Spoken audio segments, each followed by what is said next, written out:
Welcome to my video on how to use Google Classroom. Students have been using it pretty successfully for watching videos, and they've been answering the questions and turning them in. I just want to go over that along with all the other kinds of things that you're going to see on Google Classroom starting on Monday morning. There's one thing that you can see right now, and that is called the task grid, and this is actually not the class that your student is in. This is an old class that I'm using just for a demo, but you will see something like this. This kind of posting is known as a material, and it's going to have this icon. This is not an assignment. There's nothing to turn in, and you can just look at it by clicking here. And you're going to see sort of a pacing guide for the work for the week. There's nothing to do. It's just something to refer to. So if you see a material, that's what you can expect. All right, so let's take a look at a different kind of assignment. This is going to be the most common assignment. It's a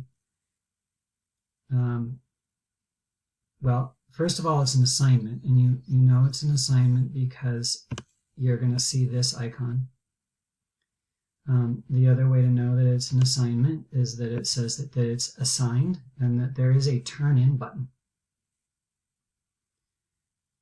The thing that you start with is this button here. This is the your work, and if a student has not started it yet, it's really your blank work. Start by clicking on the name. Most students know not to click on the X. If they click on the X, it unattaches this doc from this assignment. Okay, click there. And then you have a prompt snow story. Students can just start typing right on the doc. It says write a paragraph or two. They would write a paragraph or two here, and then when they're done, they can click turn in.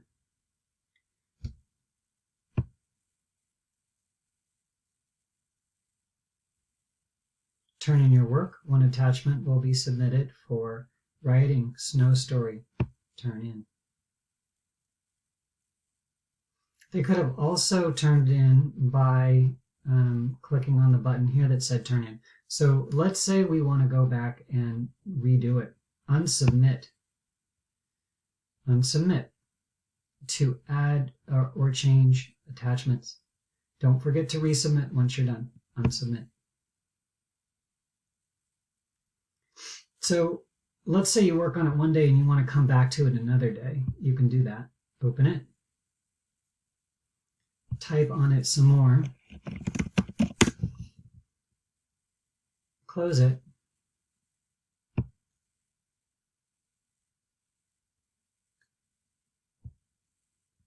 And then the next day come back, open it again, work on it some more. It saves automatically. Close it. Now, let's say a student wanted to turn in, forgot to. You don't even have to open it back up. You can just click turn in.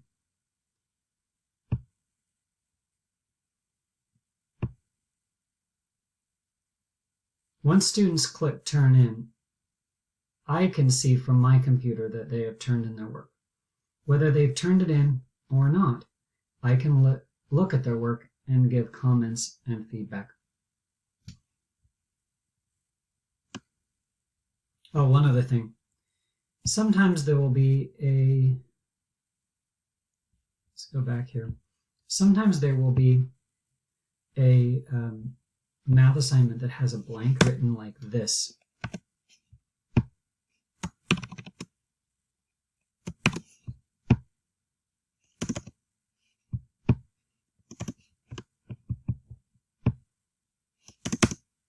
Well, that's not working right now.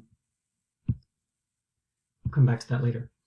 Let's go back and look at a different assignment. This is known as, well, this is an assignment too. It has that icon, but this, instead of being a doc, this is a form.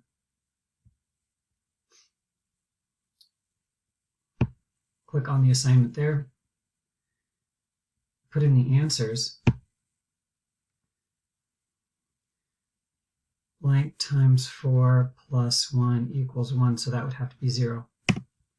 Go ahead and fill them out, and then you can click Submit down here at the bottom. That assignment is now done. There really is no turn-in button other than that, and then comes back in here, and it'll show that the work has already been turned in.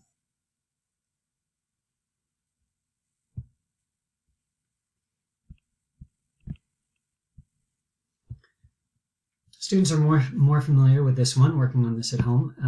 A new question: what do you call water or ice that falls from the sky? Type their answer here.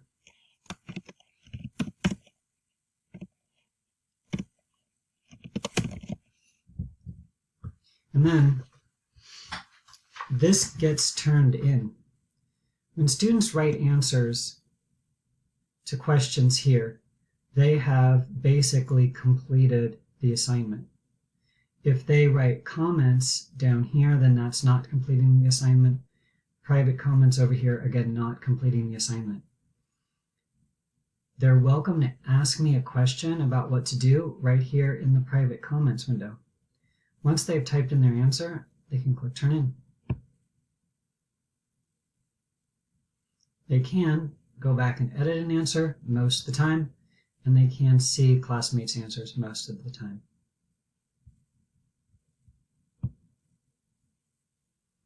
Okay, so I want to say one last thing about due dates and scores. Over here you have upcoming. It says, woohoo, no work due soon. I think that means there's no work due in the next day or two. But there is work due on Friday. And there will be work due every Friday. Here you can see what's supposed to be completed. This is the student's task list.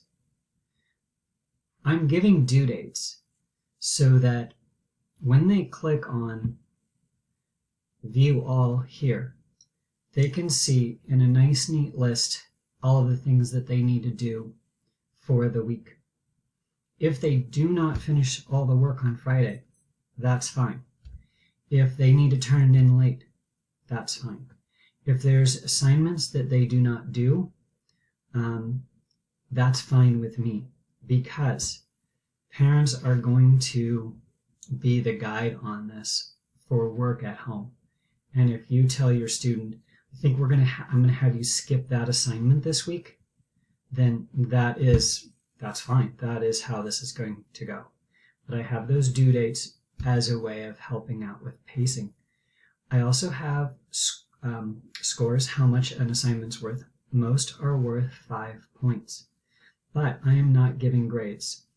I have put score amounts for each assignment as a way to help me keep records, not as a way to be giving students grades.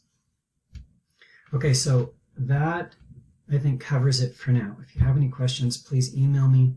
If there seems to be something that I missed, then I can always make another Google Classroom video for you all. All right, thank you.